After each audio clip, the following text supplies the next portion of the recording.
one nation, under God, indivisible, with liberty and justice for all.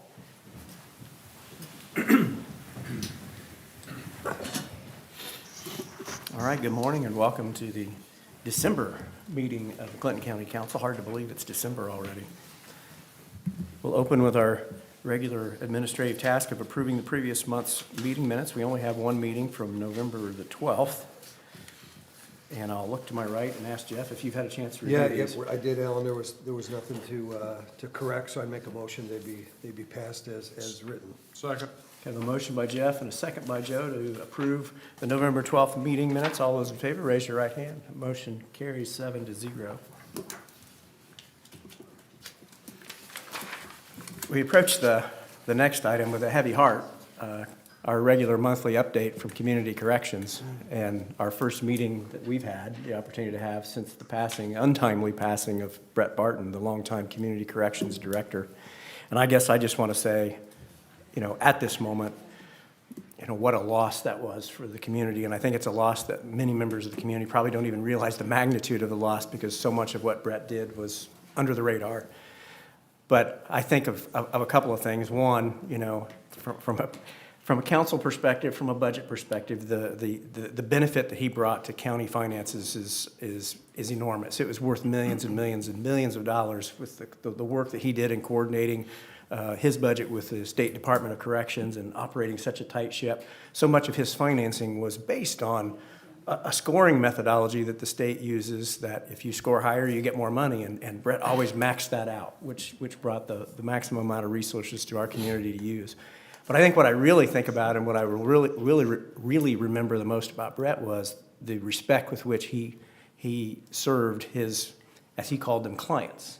He did not call them inmates, prisoners, detainees, whatever. He called them clients. And that's because Brett envisioned his job as to rehabilitate, not to punish the individuals that he worked with. And we heard that every month when he made his report to the council. So he will be missed, and I wanted to acknowledge that while we had a moment in our meeting today. But I do think, do we have anybody here today? I thought I saw somebody pop in, maybe from Community Corrections. She was here, but she walked out. Okay. Well, wave me down if she comes back later, and we'll circle back around to that. But with that being said, and with a somewhat awkward transition, I moved to the probation report and Matthew Risk. Good morning, everyone. Yes, and I want to say that we're with them. We know it's got to be tough right now, and we already offered them any support we can give them. And then, as you said, the transition, I want to make a note back to October's numbers.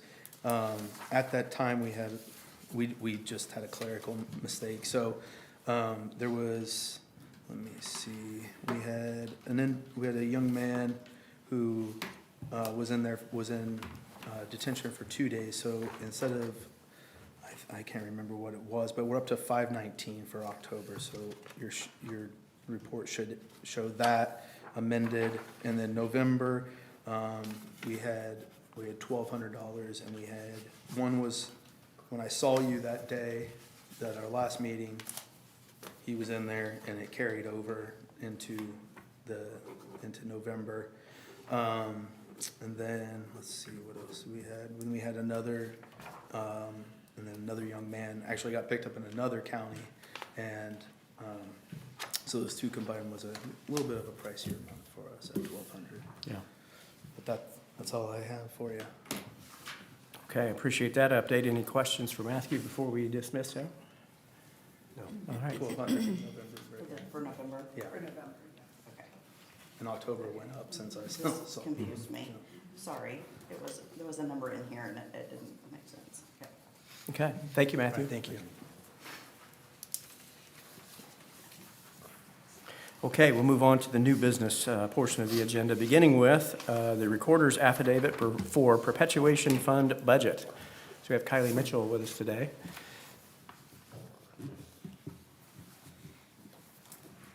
Good morning. Good morning. So I presented you with my sworn statement affidavit regarding the Recorder's Perpetuation Fund, as you mentioned. This is pursuant to the IC Code 362-7-10.2. It's again an agreement by the recorder and the council to have a specific and identifiable portion of the RPF fund put towards expenses of the office for the coming 2026 year, including the first and second deputy salaries, along with extra help, and then the newly added backfile indexing we hope to get done. Sworn statement is requested by the state of Indiana to be filed and approved by the county fiscal body in order to use the recorder's perpetuation fund for uses other than statutory purposes. And it will be followed by the presentation, approval, and adoption of the ordinance by Tom Little when I receive it. Okay, so I think if I remember correctly, this we receive, and then it's that ordinance that we approve. Right. So this is just receipt of, I think, just for the Right. record, if someone would care to make a motion to acknowledge the receipt by the council of the affidavit, I think that would be appropriate for the minutes. I'll make that motion. Okay, a motion by Jeff and a second by Mary that we have received the recorder's affidavit for the perpetuation fund. All those in favor, raise your right hand. Motion carries 7-0. And just as a quick reminder to those that maybe are watching a meeting for the first time, this is a unique budget. It's the only budget that we work with in county government that requires sort of two keys to turn for the money to be spent. The council approves the money, and the recorder has to sign off on it as well, on that fund that she has responsibility for. So this is step one of a two-step process to approve that spending. So, Right. Kylie, thank you. You're welcome. Thank you. Okay, I just covered up my agenda. Okay, next up, offer of consulting services from Wagner, Irwin, and Shealy. This is the letter of engagement for a salary survey update. You received this a few days ago from Cecily. This would be sort of a follow-up to our most recent kind of professional development training that we had, and we talked about this a little bit, and we talked about it in a previous council meeting as well, about for the 2027 budget. So going into calendar 26, preparing for 2027, that we would update the salary survey again, given that that would be 3 years removed from the last salary survey that we did. So this is a letter of engagement proposal. It would require, there's a range-bound cost estimate based on who does the work at their different hourly wages, but if I remember right, the top side of that range was 10,500. If anybody has that number in front of them. 88 to 10. 8,800 to 10,500-ish, yeah. So, and we do have the ability, as the fiscal body, to engage and sign contracts with other entities in the, for the purpose of assisting with the creation of the budget, which this clearly would be. So this is within our purview to make this contractual agreement. So now I just need to know whether the council still feels that way and whether you officially would like to enter into that agreement for a 2026 salary survey in preparation for the 2027 budget. Don't everybody speak at once. I make a motion that we accept this subcontract. I think we have to, we can't keep going back to a survey that's Yeah. years and years older and older and older. We have to stay up to date. And I will point out that this is a fraction of the cost of what it cost to do it the first time, because now it's a much more simple process. We've gone through the classification of the employee base, we've assigned them their factors, all that work's been done. This is just strictly updating the salary numbers, so a much more streamlined process than what we went through before. So I had a motion from Carol, did I get a second? If we did, I missed it. I got a second from Mike. Any comments or questions before we vote? Okay, seeing and hearing none, all those in favor, raise your right hand. That motion carries 7-0, and we will get that signed and sent off to WIS.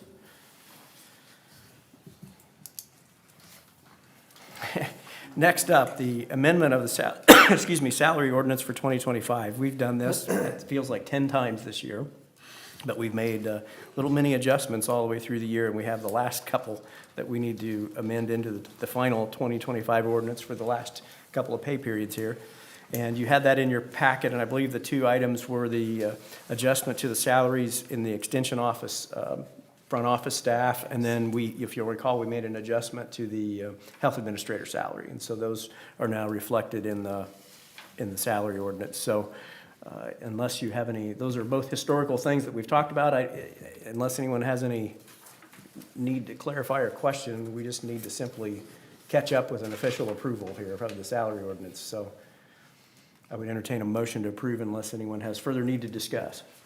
I think Mike, Joe's got that motion to approve. Do I have a second? I think I've got a motion over here from Todd on the second. All those in favor, raise your right hand.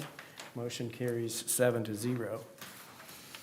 And then we just jump into starting the process all over again for 2026. So what you have in your packet is the 2026 salary ordinance, which would put in place all of the new salaries after the adjustments included in the 2026 budget with the raises that were granted. So this will be our starting point. It should be correct based on what we know as of today, but obviously, as we've shown in the last year, there will be periodic needs to adjust. But any questions on the 2026 salary ordinance? Fairly straightforward, just an adjustment of the new wage rates. Make a motion to approve? Second. Okay, I have a motion by Jeff, a second by Joe to approve the 2026 salary ordinance. All those in favor, raise your right hand. That motion carries 7-0. Next up, 2026 council meeting schedule. This one does have a little bit of an adjustment versus our normal second Tuesday meeting schedule, and I don't know if I have that. You got it here? Okay. Two things. Now, we had a couple of people approached me about some travel that they had scheduled, and since we had not yet adopted the meeting schedule for next year, in an effort to try to accommodate to have as many of us here for each meeting as we can, I made two adjustments to the schedule. So you'll notice on January, we are not meeting on the second Tuesday. It's proposed here that we meet on the first Wednesday, on January the 7th. We would have met on Tuesday, but the commissioners would be meeting at that time, so we'll postpone our meeting one day to the Wednesday. And then in March, rather than meeting on the second Tuesday, it's proposed that we meet on the third Tuesday, on March 17th. And I did review that option with the auditor's office. Just that makes 5 weeks between February meeting and March meeting, just to make sure that wasn't going to cause a problem, and got the green light and okay that early in the year we didn't expect that to be an issue. So everything else from that point on down is similar to what we normally do. You'll see the first budget reading would be September the 8th, beginning at 8 o'clock in the morning before our regular meeting and spilling over into the 9th. And then we have the 22nd and 23rd scheduled for the second reading of the budget, with everything else being on the second Tuesday. Is the council comfortable and okay with those two adjustments to our regular second Tuesday meeting date? Yeah, I don't think so. Todd, are you looking Yeah. at your calendar? Yeah, You're but I'm good. You're good? Okay. All right, well, if that's the case, then we can approve that meeting schedule, if anyone cares to make that motion. I'll make the motion to approve the meeting schedule. Okay, I have a motion by Mary. Do I have a second? Second. Second by Mike, that we approve that 2026 meeting schedule. All those in favor, raise your right hand. Motion carries 7-0. Give you that back. Thank you. Okay, 2026 board appointments. For the most part, this is reappointing council members to boards that they've already agreed to serve on. I had no one reach out to me saying that they wanted to change, and it kind of makes sense. We're in the second year of a 2-year cycle here, and so that everyone would stay the same.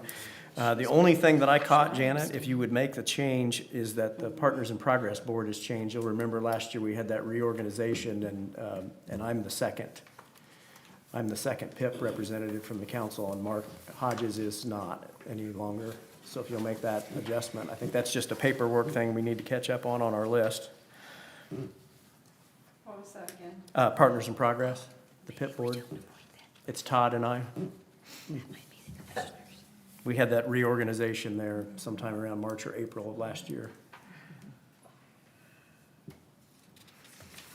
The only other two members that the council needs to appoint, we had already reappointed the person from the Colfax Library at our last meeting, so that would leave just Myron Cheesem for the Alcoholic Beverage Board and Nick Bales for Peterborough, and they have been longtime representatives of the council, and until they ask to be removed, we'll continue letting them serve in their roles.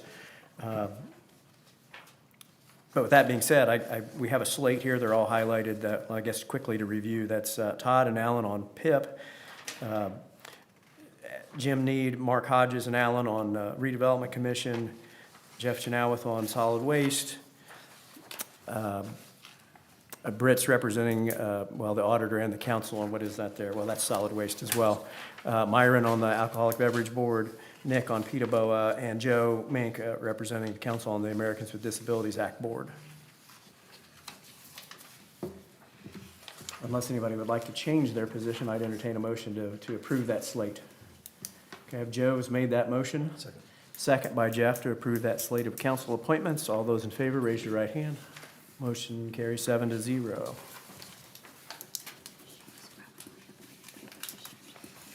Which brings us to additional appropriations, which I'm happy to report we don't have very many of for this month, which is nice. But we pay for it on the transfer side, so. Okay. Beginning in the general fund, $14 from the surveyor's office. That's a refund that we received that we'll put back into the office supply line item. And then the primary one here in the general fund is a $20,000 appropriation from our cash balance to go into the HRA, HSA line item. And this goes back, this is one that just slipped through the cracks. You'll recall when we did the budget last year, one of the very last things we did, our normal cycle is the last thing we get in is the health insurance bid and everything. And so one of the things we did last year was increase. You'll remember that for this current year, we've had a pretty narrow network with IU Health, and to help compensate for that narrow network, we had increased the amount of money that we were giving on the HRA at HSA contribution to employees. We made that decision to make the increase. We did not increase it in the budget. So that's why we fell short after that money was distributed. So we'll appropriate that $20,000 to make that line item whole through the end of the year. Parkview Home received a gift of $400 that we'll put in the supplies for residents line. EMS got a donation from NHK for body armor of $699, so we'll put that in the appropriate line item for use. Superior Court, $2,457.83. This is for pauper attorney fees, and I just quick, by way of a review, we have three sources that we use to pay for pauper attorneys. One, the part that's in the county budget, we have a line item for pauper attorney. Second, we get money, we get reimbursed from the State Public Defender Commission that we spend money, they reimburse 40% of it. That goes into a separate fund that can be used. The third is this one. This is the Public Defender Service Fee Fund, and this is when pauper attorneys work on behalf of a defendant that they get either have a bond or they get charged fees, and sometimes the county is able to get restitution for some of the pauper attorney fees that we expend on their behalf. Those are collected by the clerk, and they go into a third fund, and that's what this money is being pulled from, $2,457.83 for pauper attorney fees.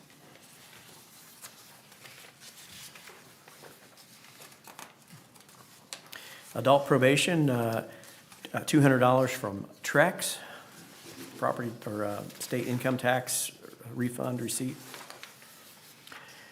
Surveyor's Office Drain Maintenance Fund, $1,919.11 for the McClamrock ditch. It's the portion from Boone County that reimburses Clinton County for administering that drainage watershed. Okay, that concludes the additional appropriation slate. Ordinance number 2025-23 for December. Any questions on any of those? I entertain a motion to approve then. So moved. Motion by Carol Price. Do I have a second? I have Mary with the second. All those in favor, raise your right hand. Motion carries 7-0. That brings us to transfers, and as we get to the end of the year, I really do appreciate department heads trying to stretch their budget as efficiently as possible, and that means sometimes moving monies and line items where they have a little bit left to the ones where they've fallen a little bit short, and that always makes November and December a big transfer month. We'll begin with the clerk's office, $1,064 from office supplies to moving and storage. Council budget, $10,000 from professional services, $10,000 from Social Security and Medicare, again to that HRA, HSA to fund that shortfall that we discussed on the additionals. Council budget also $1,500 from Social Security Medicare to our vision coverage, and $1,500 from Social Security and Medicare to Basic, who are the benefit administrator vendor that we utilize for some reporting. Now, we have several from EMS, and this requires just a little bit of explanation for this to all make sense. When we make the budget for EMS, we divide it in half, and part of it goes into Fund 1151, which is the monies that we receive from operations when we bill out for an ambulance run. And the other goes to 1236, which is the monies that come in through the EMS lit tax, local income tax. And so we take their budget, split it right in half, and the vision is always 6 months of one, 6 months of the other. And it should work that way. The problem is that the money going out for those 6 months goes out faster than the money coming in, because we get 12 equal installments of payments for that 1236, and then the money coming in for 1151 comes in fits and starts as we get Medicaid reimbursement checks, and they can be big one month, small the next. So what happened here is that we were running through 1151, and we had budgeted dollars left, but we didn't have any cash because the monies coming in had fallen behind the monies going out. So we had to switch a payroll over to Fund 2036, where the money was available, but we had, we were already using that fund, so we didn't have the right amount of money in the line items. So we're just simply moving the money from the paramedic line item. We're not appropriating an additional money because we had money available in the paramedic line item for those 3 individuals that we budgeted for the year, but they're in the process of completing their training, so we haven't been paying them yet. So we had available monies to just transfer to cover this payroll that we needed to cover while we waited for the next payment to come in on 1151. Clear as mud? Yes. Does that make sense? That makes sense. Britt, did I get all that right? I know you're the one that has to execute all of It was this. just the opposite. We didn't It's come the in under opposite? 1236. I'm sorry. That's okay. I'm sorry. That's okay. 1236. The concept was the same, It I had the is, numbers yes. backwards. Okay, I'm sorry. So what you'll see here is these are all transfers within Fund 1151. You'll see the fund numbers all begin 1151, and there's several here, so, but that's the context for why we have those. And they almost all, I believe, come from that paramedic line item. So $1,764.83 from paramedics to gas, $1,089 to dues and subscriptions, $2,560 from paramedic program director, $3,450 to the director, $1,702 to the office manager, $7,845 to Social Security and Medicare. Excuse me. $6,318 to part-time EMS, $10,845 to retirement, $2,697 to overtime, $6,200 to holiday pay,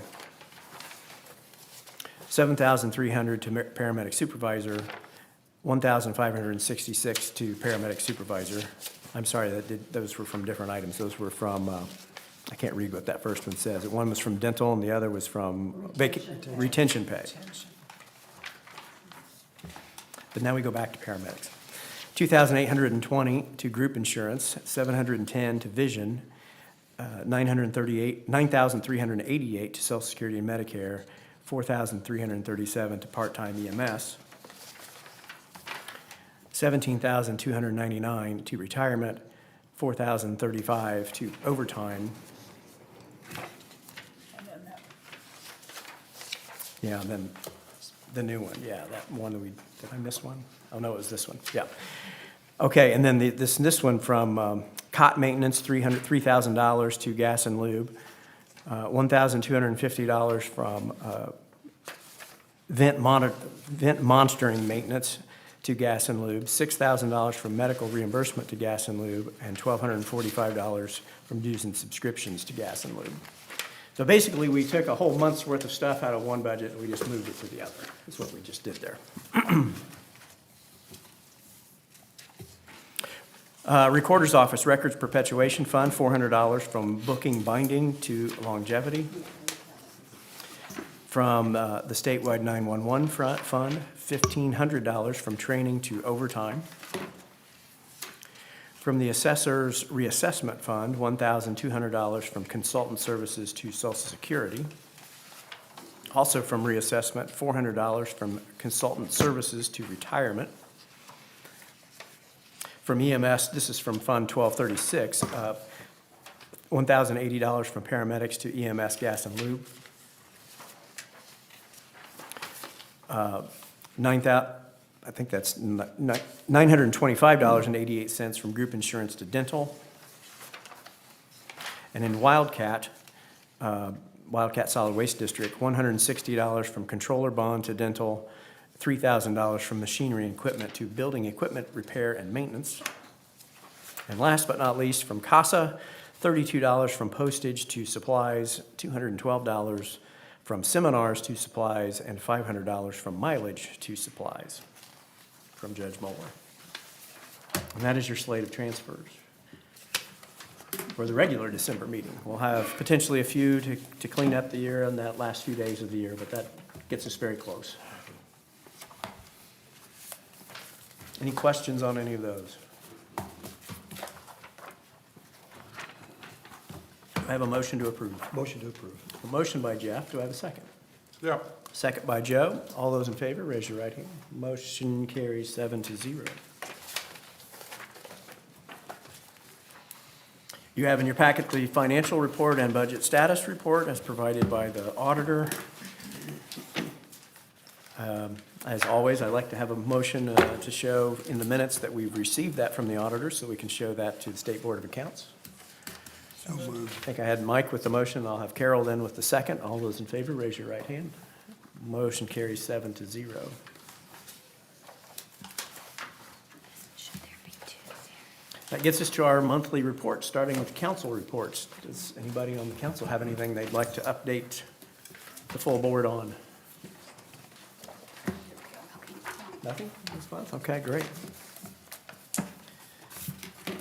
It is that time of the year in the holiday season when everything kind of slows down. Commissioner reports. It does? Well, in some respects. In Okay. some respects. I haven't noticed slowing down. Well, okay. I stand corrected. Commissioner reports. We have a couple of commissioners with us. Anything to bring up with the council today? Just a question to clarify on the schedule. Sure. What date did you say in March? March 17th. There's a commissioner meeting that day. Okay.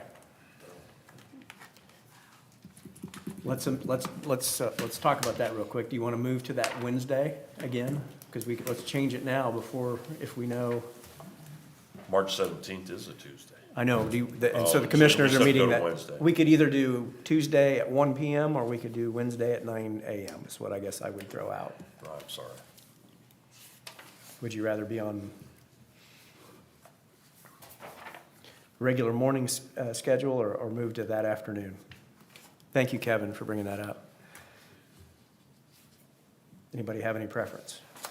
I would not. The afternoons are kind of. Okay. I like the morning. Can we, is everybody okay? I guess I would ask for an amendment to the previously voted upon schedule to move to Wednesday, the 18th, if the council's comfortable with that. You making a motion, Jeff? Making a motion. Okay. Wednesday, the 18th. Wednesday, the 18th, 9 AM? Yes. Okay, do I have a second? Second there with Mike, so let's make that adjustment. All those in favor, raise your right hand. Motion carries 7-0. Thanks again, Kevin, and if you'll make that adjustment. And send a revised meeting list to everybody. Okay. Anything else from the commissioners? I have nothing. Okay, all right, thank you. Department heads. Kind of a, nothing, Sheriff, really? Your streak's coming to an end? Maybe. I'll have it on an update. Okay.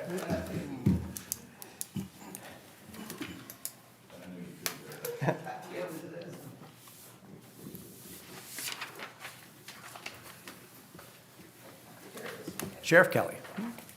Just an update on the hiring process. We'll be conducting interviews. We have 8 people to interview today for the merit positions.